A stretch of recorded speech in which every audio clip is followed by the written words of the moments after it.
L'aspect physique aura évidemment une valeur importante, évidemment dans la répétition de matchs. Toutes les équipes maintenant, à partir des phases éliminatoires, sont soumises à ce même régime. Voilà, c'est la capacité à bien récupérer et savoir également. Il y a la connaissance que j'ai évidemment de beaucoup de joueurs, et la connaissance aussi de l'ensemble de la fédération, avec qui les rapports sont toujours restés tout à fait cordiaux et corrects. Voilà, c'est un aspect personnel, mais qui ne concerne que moi par rapport à l'équipe de Tunisie et aujourd'hui qui ne rentre pas en ligne de compte, en tout cas pour la préparation du match en ce qui concerne le groupe de joueurs tunisiens. J'ai pris conscience que ce que représentait d'atteindre les demi-finales, il y avait un côté obsessionnel de pouvoir enfin arriver en demi-finale, puisque depuis 2004, la sélection tunisienne n'avait pas atteint ce palier. Donc là, déjà, c'est quelque chose qui a valeur de soulagement. Ce n'est pas une fin en soi, évidemment. Donc on veut continuer l'aventure et le faire, évidemment, face à cette équipe du Sénégal. Une demi-finale de CAN, on ne va pas, évidemment, trouver de petites équipes ou de petites nations.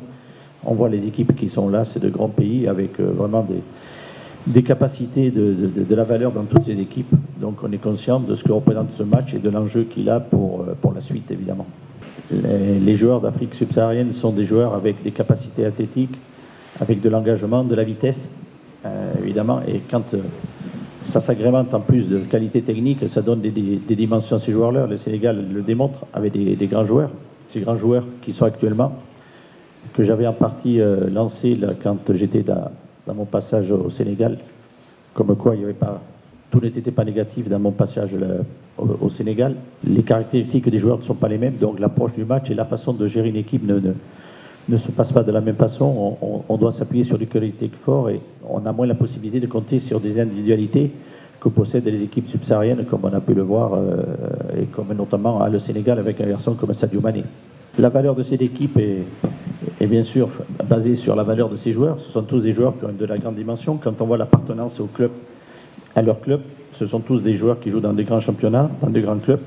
Donc déjà, pour former un collectif de valeurs, si vous avez des individuels de valeurs, ça facilite la tâche. Donc voilà, le problème il est là. C'est une équipe je dirais, c'est un effectif également qui est assez complet dans tous les secteurs de jeu. Je n'ai pas joué que des demi-finales de Cannes, j'ai joué dans tout ce que fait le football en tant que joueur et en tant qu'entraîneur. J'ai connu les grandes compétitions et le niveau le plus élevé, donc ce sont des éléments dont je me sers pour gérer l'équipe du Sénat, mais pas leur évoquer cela au quotidien.